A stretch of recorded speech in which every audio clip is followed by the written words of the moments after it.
Jerusalem khó bụi thar loa mà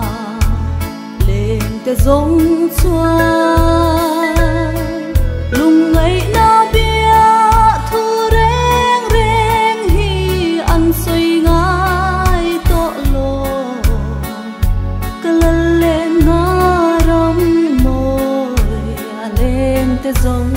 xóa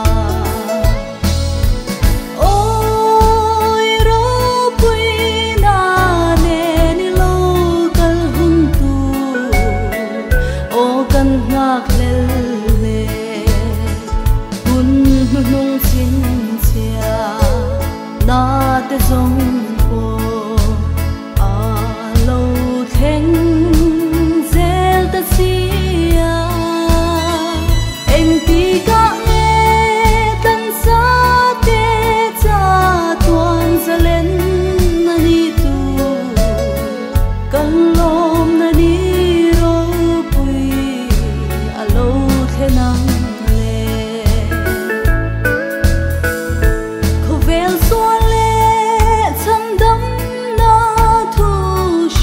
abang don lâu kal to mai ro khovel hoi herle nom sen na ren hi akham om lo lal pa le ai mi kham te an lakim lovem ni Zion fa ten căn ninh to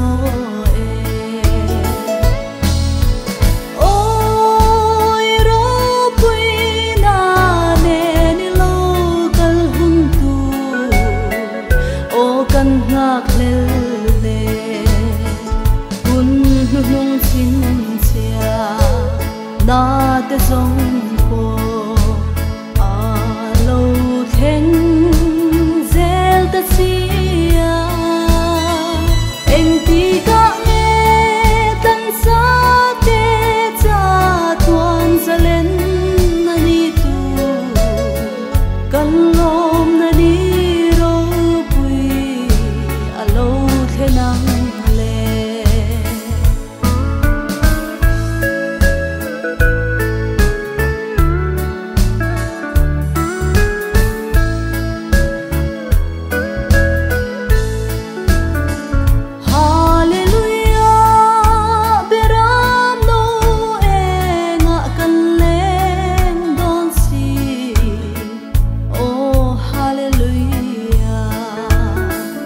kan soi le kan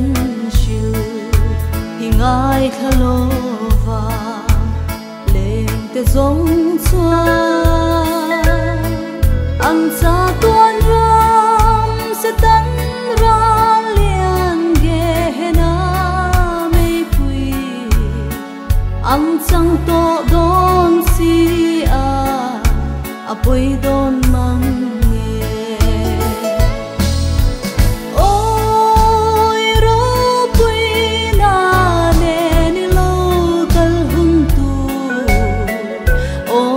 ngak le